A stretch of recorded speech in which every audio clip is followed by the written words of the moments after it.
Hello, friends. Welcome back to Artists of the Way. I'm Jon. And I'm Nate. And we are the co-hosts of the podcast. Thank you guys for joining us. Nate, what you been thinking about this week? Well, lots of things. Yeah. Can't talk about all that today. But we can talk about Christ figures in art. Yes. Share with our audience what your thought that you shared with me. Well, I was listening. And I'll blow it all up. Say the stupid thing you said to me. Say that dumb thing. And I'll say what I wanted to say to you. I'm quite excited to see what you've picked up on there. And then maybe complain about it. Okay, yeah, sounds good. Complain about the topic in general. I don't even want to talk about this topic.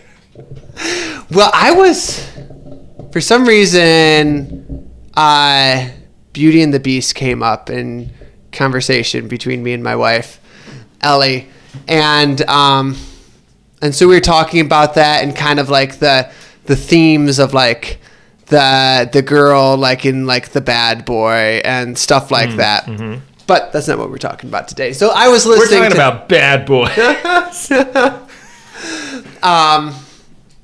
But I was listening to some Beauty and the Beast music, mm-hmm. and just kind of thinking about the story some. Mm-hmm. And it like kind of occurred to me that I think Belle is a Christ figure. Yeah. Expound on that. Okay, I'm going to lay it out. Lay it out for me. Okay, so lay me out with your my incredible argument. analysis. So at the beginning of the story, we have the prince encountering the old woman who turns out to be like a beautiful enchantress. Mm-hmm. And what a bait and switch. It was. And he really paid for it. It's reverse catfishing. Yes. Is it? Catfishing is when you're dating online. Yeah. And turns say I got. Yeah. Or it's or because they're like opposite of dating. Yeah. They're hagging in person. But she also starts out like super old and like not very attractive, and then becomes instead of pretty online, it's hag in person. Right. But then it's the opposite, where she shows up and she's like, "You're expecting a hag," but then it turns out, well, right. Anyways, well, and that's my thoughtful analysis: is that Beauty and the Beast is a catfishing story. We'll see which analysis you like better. Yeah. So he got cursed for being mean and inhospitable mm-hmm. to her.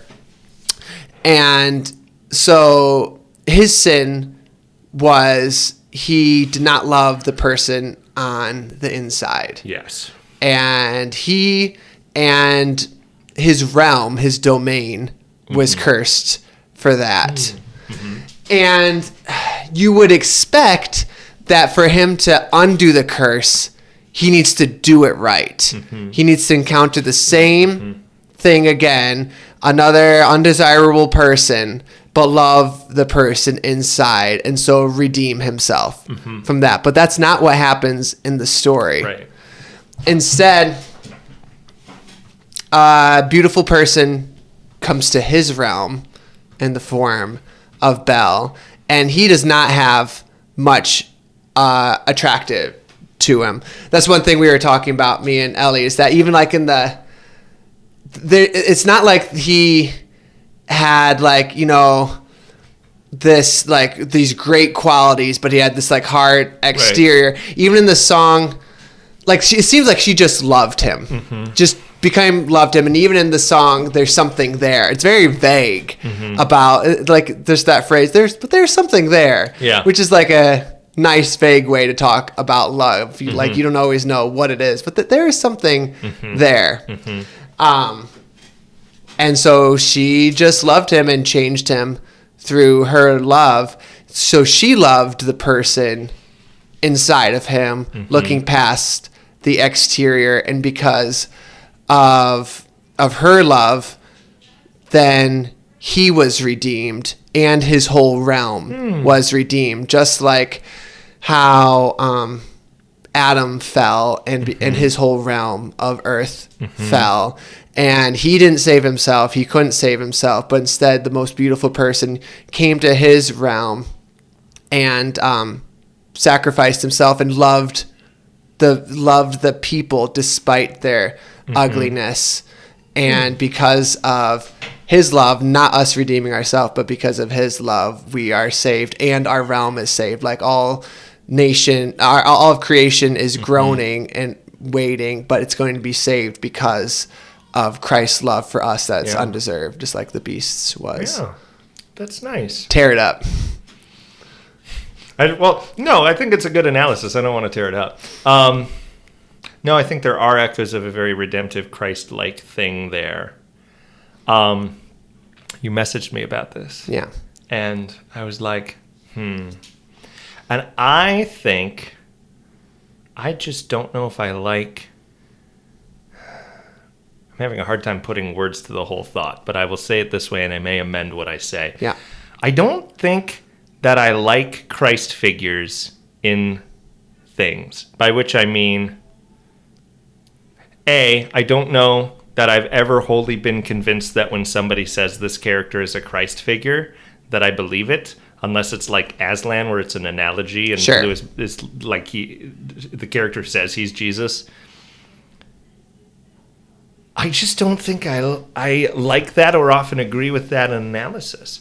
And so I wanted to... This is a definition thing. It could just be a definition thing. Maybe this will just be a 5-minute podcast of us unpacking Oh, that's what a Christ figure is. Okay, I'm fine with it. Yeah, what do you mean by Christ figure when you say that? I mean, someone... An action figure? Yeah, exactly. A plastic little being. I think that even before Christ came, there were Christ figures in story, because they had like, you know, their myths of like the dying God and then being rebirthed again, and then like life coming out of that. And then as like Tolkien taught to Lewis, Christ is the myth made true, the true myth.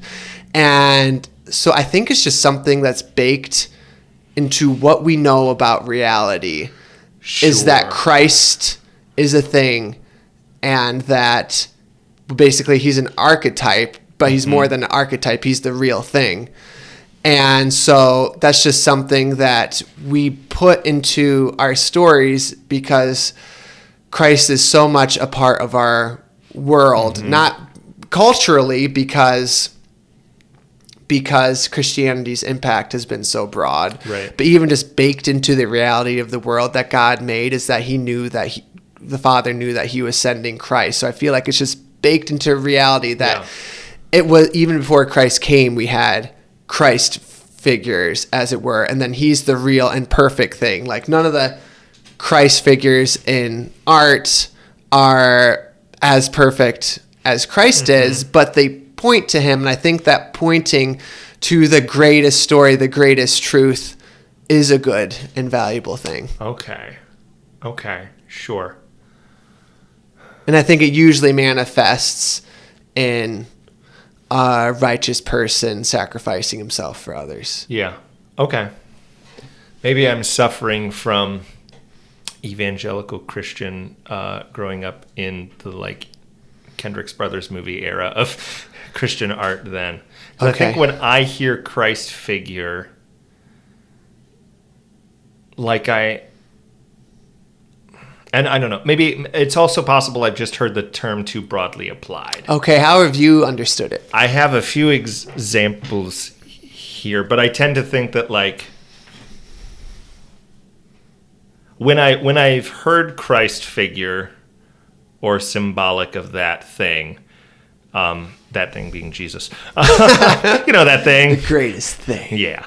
I think I've tended to be like, and maybe I'm just reading it as analogy when it's not supposed to be analogy, but I have always heard that, and I've looked at it and I'm like, okay, they're supposed to like fulfill something of Jesus in the role of this story, then something of the Christ in the role of this story. But then they don't. I have never, that's not true. I have only ever once, in a story that isn't an analogy, felt like I've read a story with a character that is supposedly a Christ figure and been like, okay, that seems like they're fulfilling the role of Christ in this story. But I've only seen that in a brief portion of said story. Okay. And there's a few examples I can go through where I've not been convinced, and one where I would be convinced. Okay. So You have a So thought. yeah, What's your thought? you have just experienced it kind of once, and though that makes you think, yeah, this isn't really a thing. And it's not like I would say I see echoes of Christ in characters. I would say that I see echoes of him in probably a lot of these examples that I will name, Right. which maybe is the same thing, and It we're might just be the using a same different thing. term. What do you think? How would you, if you were to make a story and it were actually a Christ figure, what would that look like? My brain does automatically a jump to something analogous of Christ. I think when I hear Christ figure, I think about what does Christ mean to the world and what does he mean to me. I think that that's just more than a character can encompass without being somewhat mapped to Christ. In a sort of complete sense. Does that make sense? Like I feel like if I've only got a portion of Christ, it's not a Christ figure. I see. Does that make sense? Mm-hmm. So I would say they echo Christ. There's redemptive things in there that point to Christ, Right. in like a prophetic way, but I wouldn't call it a Christ figure. Okay. Yeah. Okay. So I think that when people use the term Christ figure, they're doing some of that echoing, and especially of his main story points, especially the end of his story. But I respect that maybe those people who say that or even make that don't have the full relationship with Christ that you do, and so you're like, he's so much more than that. Sorry, I appreciate that. My brain automatically jumped to everybody who's saying these characters are Christ You figures. don't even know him. You don't even know Why Jesus not? like I know Why not? Jesus. I mean, maybe. I don't know. But Yeah. I think that it can be a term that says, like, maybe in your view, the little that it says, and still it be a term that, okay, at least we know what we're talking about when you say that. I may just have grown up with a misunderstanding of how the term is generally applied. But I thought it would be interesting to run through a couple Christ figures that I think of some of the like. Yeah, I thought of some too. Oh, cool! I love Maybe this. maybe I didn't think of any different ones than you. I would guess you have. I didn't think of very many. Oh, how many did you think of? Maybe just a couple. I only thought of like, I only have 4. Okay. So, Yeah. I may have thought of another one. First one, which was where my mind immediately jumped to when you said this. I just covered my mouth. That was bad podcast etiquette. Talk louder. Superman is often called a Christ figure. Right. I dislike this. Okay, talk about that.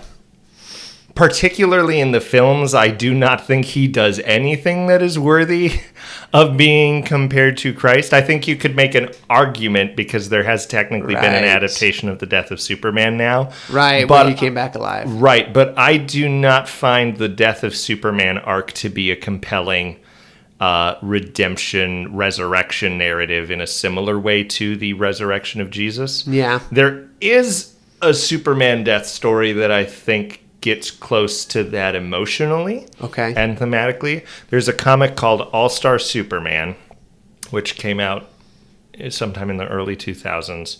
It's written by Grant Morrison. In this comic, Superman, for reasons, ends up getting overexposed to the sun, which is what gives him his powers. So he's starting to die from this overexposure. Oh.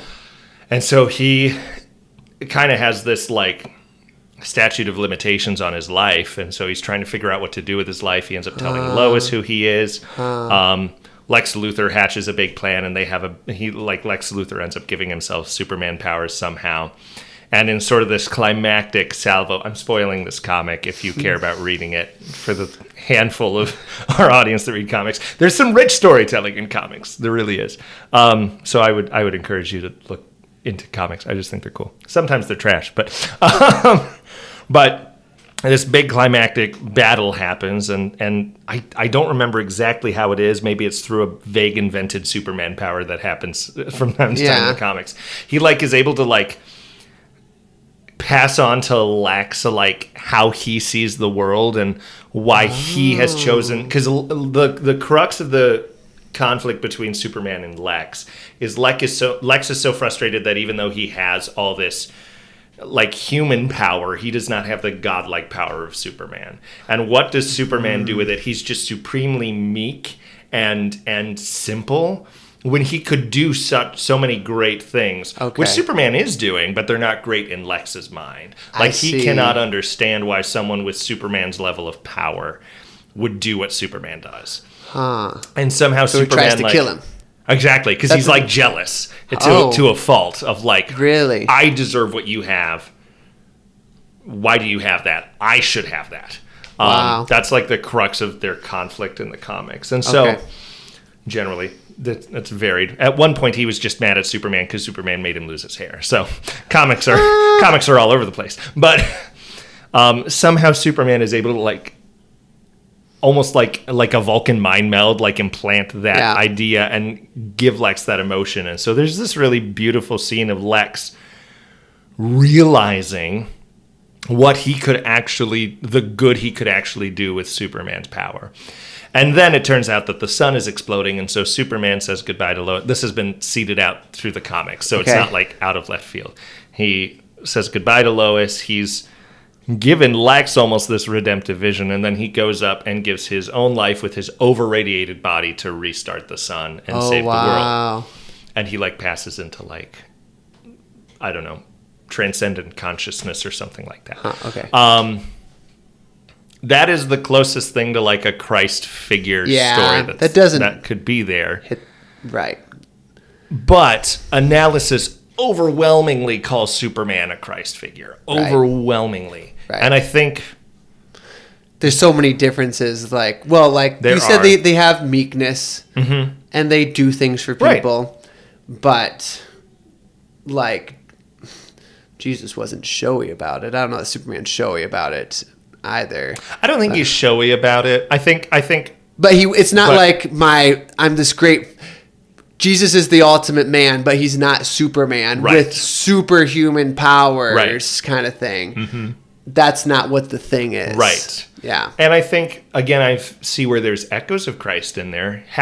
There's something powerful about the image of this person who's all powerful from outside of us that came down to us, decides to just live as us, even though he has the power to rule us, but wants to just live among us for a time. Right. And is just meek and tries to serve. That's a very...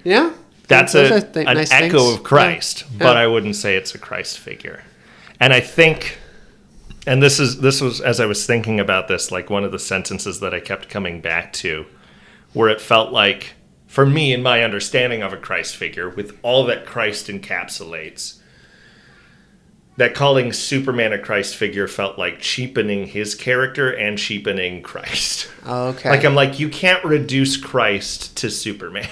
Christ is so much more than Superman. But also to try and fit Superman into Christ's mold. Cheapens that because there's more going on with this story than just like laying point by point onto Christ's story. Right. They're different stories. Yeah. So I think like it could be, someone could say that he's a Christ figure and they just mean the positive things that you said and stuff. And so it's worth like, then you can say your points about There's also some, this is very base level analysis that annoys me, but a lot of times they will just look at visual imagery and be like, oh, before Superman flew, he did a little cross thing and then he went out. And I'm like, they probably just did that because it looks cool. Just because he puts his arms out doesn't mean he's a Christ figure. Yeah. But what's a Christ figure you thought of? Well, now that I think about it, it doesn't seem as good. I think I was thinking about Captain America. Oh. Because at least like in the movies, you know, again meek and trying to help for the good and then sacrifices himself in the end, but then in the movie he's like essentially resurrected again. Totally. I can that does seem like, just running on this analysis of who is a Christ figure, that does sort of hit some of those notes. Right.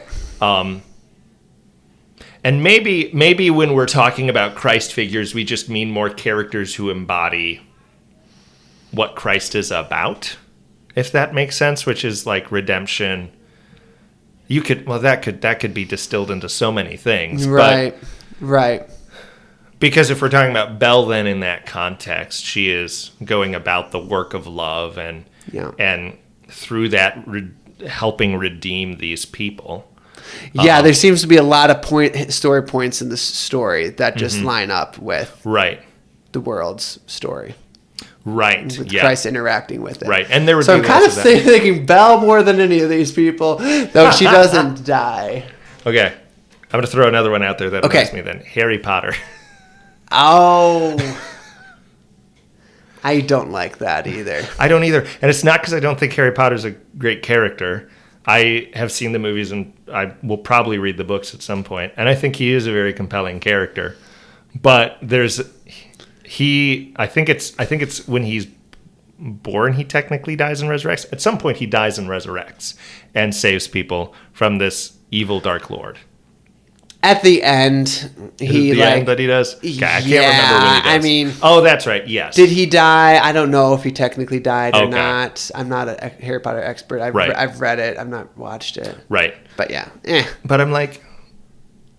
And that it's like these examples that come up that when I hear Christ figure, maybe I just have a... Yeah. Some are just definitely more diluted than others. Right. And it's like, sure. Do you mean diluted or diluted, as in delusional?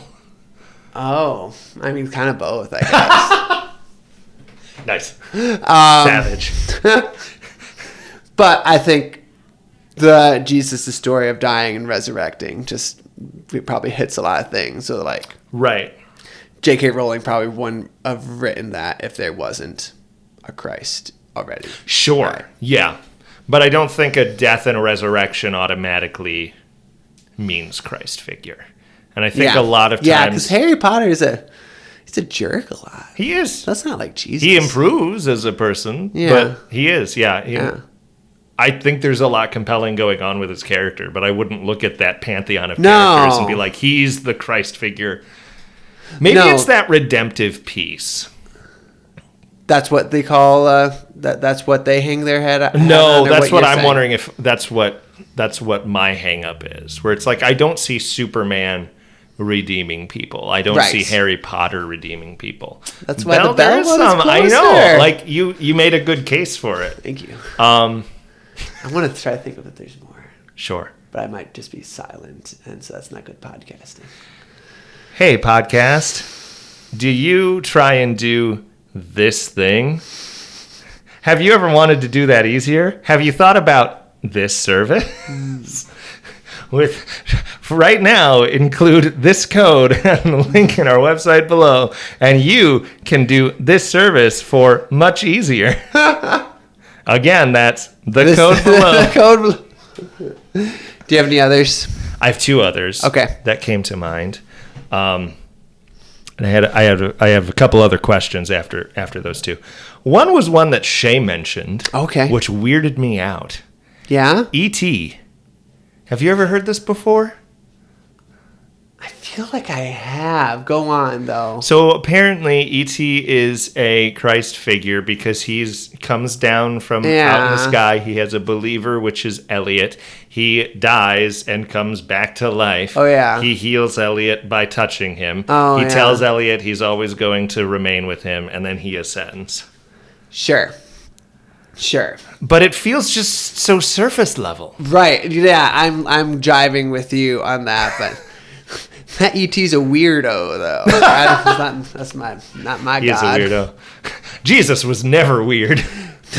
Right. But no, I just like he's just a cute little dude, you know? There's definitely Christology story points there. But right. But again, I feel like even if the story point maps to that, doesn't necessarily mean it's a Christ figure. I see a lot of beautiful things in E.T. I loved E.T. growing up. I think he brings some emotional healing to the situation he's in.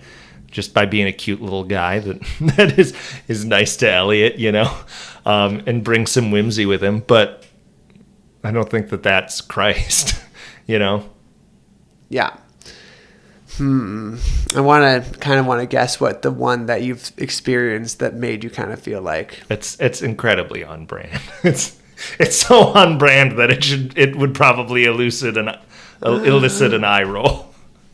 Oh, well, I was thinking something on brand, but maybe not as on brand as you're talking. What Is it were you Lord of the thinking? Rings? It is Lord of the Rings. Oh, okay. Yes.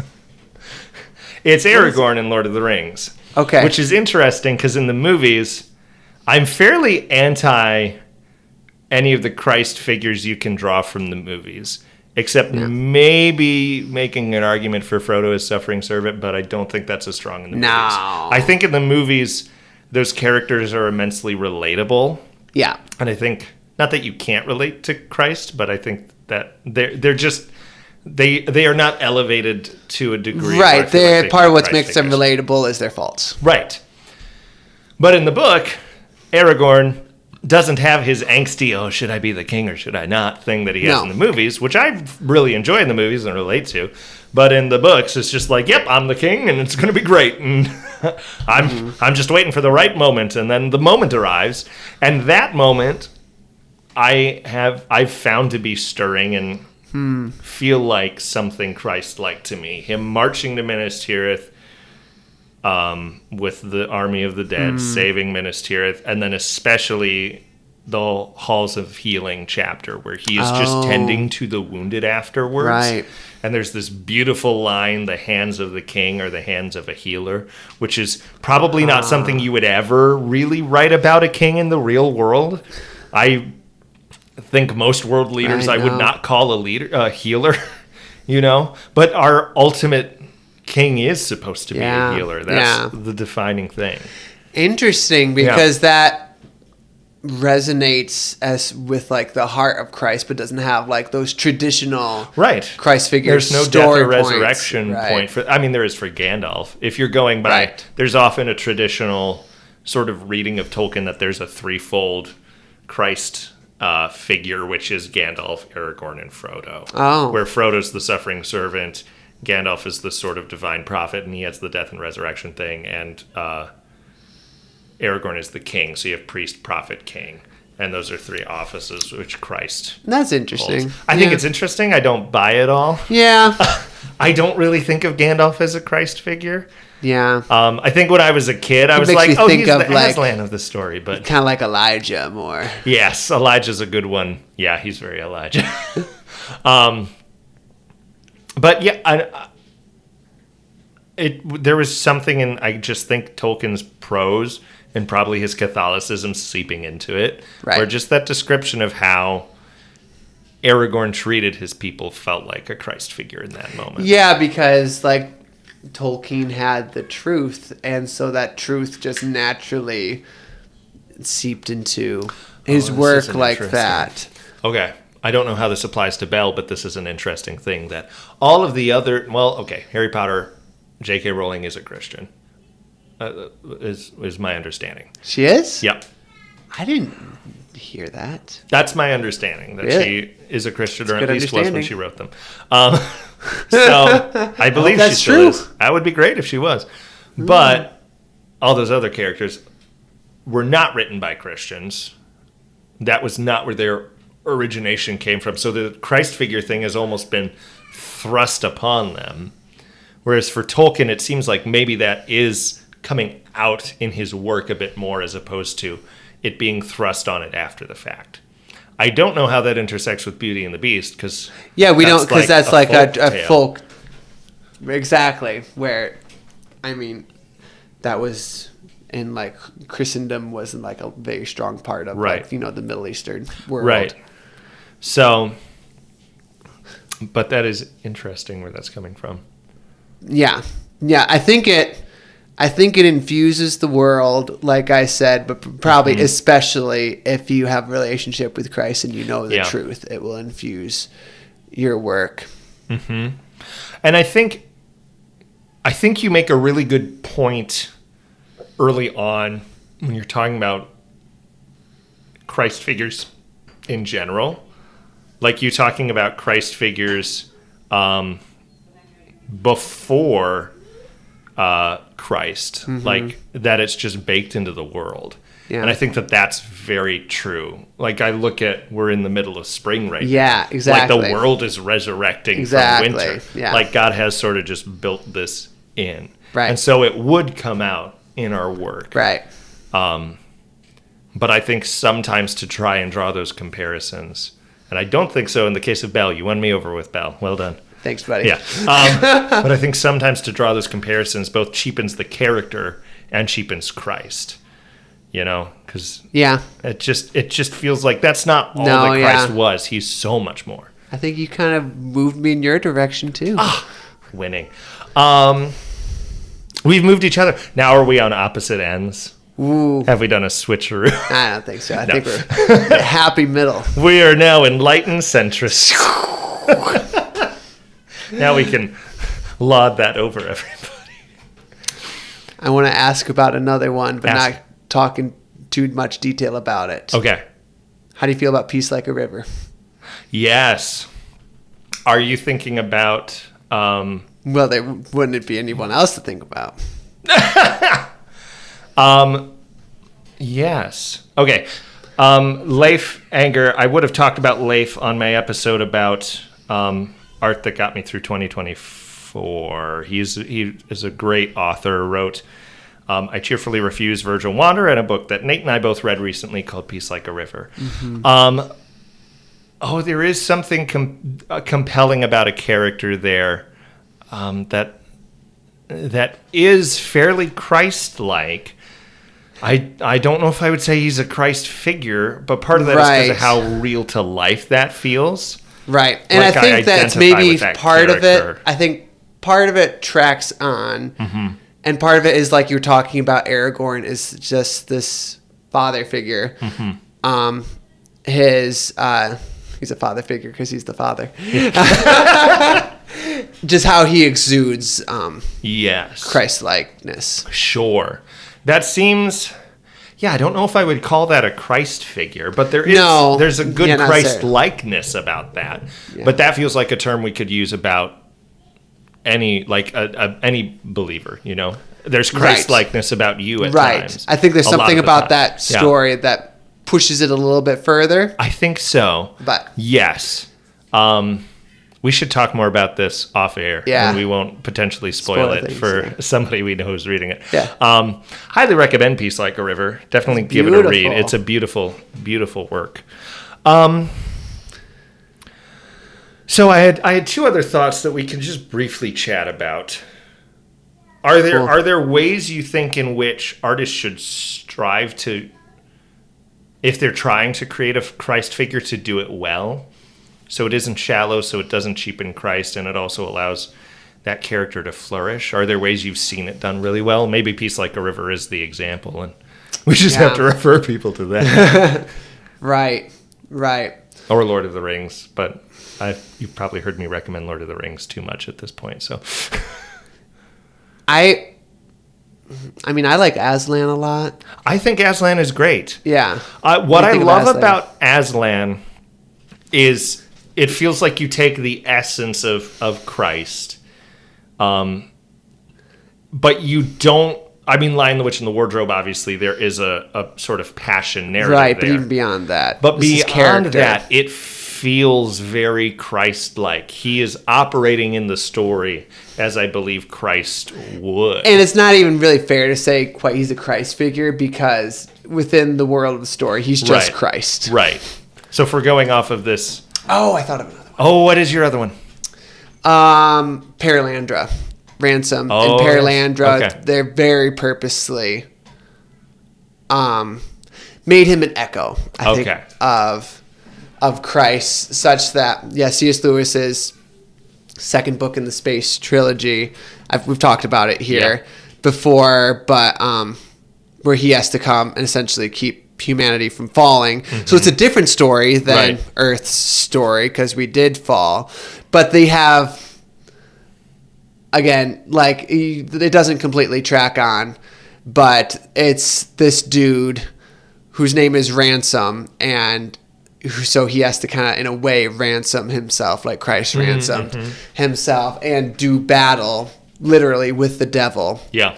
And then like things get just kind of on the nose towards the end of the book, such that him and the devil character, which may really be the devil, like bites his heel, and it's like Dang. forever like wounded there, and then he kills him in the end by crushing his head. Classic. Yeah. Love it. Yeah, and there's like kind of a descending into hell and coming then up to the top of the mountain kind of thing. So very much echoes of the story and of like biblical things, like those verses, like you will crush your heel, bite your heel, but you will crush his head. But it wouldn't say, and the character Ransom would not like deign to say at all that he is, Christ. But I think he humbly like recognizes that he's being used in a role like that. Sure. I have an interesting thought theologically and in like a spiritual formation exercise, but I don't think we have time to do it on the podcast. So I'm going to throw it out there and we can all think about it. Let's think about it. Because one of the things that came up in my strong objection to Christ figures as I was thinking about this, I was like, nobody can really be a figure of Christ, I felt like. And then I had this little thing in the back of my head that was like, but John, the church is supposed to be the body of Christ. We're the hands and feet of Christ to the world. Yeah. And I was like, oh, shoot. We're all supposed to be Christ figures, Christians, little Christs. Right. Which was an interesting challenge. I think I'm just doing the pendulum swing of life as you do. But we've talked off air. I can't remember if I've talked off air, on air. We're never on air. We On live. You can call in right now. I don't know if I've talked about it on the podcast before, but I've over the last couple years, I think especially year and a half, been doing this journey of trying to identify less with Christ in the sense of when I did Cotton Patch. Oh, I tended to. That character was so rich, and it really revolutionized my spiritual life. But then I would find myself when I was reading scripture just putting myself in the place of Christ, like identifying with that part of the story. And I'm like, hang on, I have to find myself in other parts of this story. And I'm wondering, maybe this is just a thing I'm realizing now for my own spiritual life, wondering if God is nudging me back the other direction to say, okay, yes, you are not Jesus, John. He's your older brother. He's gone before you. But reflect on that story. What is it that makes something a Christ figure? If there's something in a story that makes something a Christ figure, what are those things? Is that fruit that's showing in my life? Because I'm a member of the body of Christ, I'm meant to follow after him. Yeah. I'm not going to literally die and come back to life. Well, will you? Oh, dang, I will. Shoot, you've trumped me. I will not do so in the specific context of doing it for people's sins and redeeming the world. Okay. But what are little ways that I can die, quote unquote, and redeem, quote unquote, things? How can I join in God's redemptive work where I'm not achieving it, but he's already working, and I can die to myself and be about his redemptive work through his enabling? What are ways in which I can be meek, in which I can be a servant to the world? What are ways in which I can speak truth to those who need to hear that truth? And not in the place of Christ, but as this sort of lesser representative figure. And you have the Spirit in you. You have what he had in him. You have in you, and I think we don't realize the magnitude of that often. So, but the same Spirit which rose Jesus from the dead lives in you, lives in us to work in the world. And there is that line that Jesus says that still baffles me, where he says, "You will do greater things with the Spirit in you than I've done."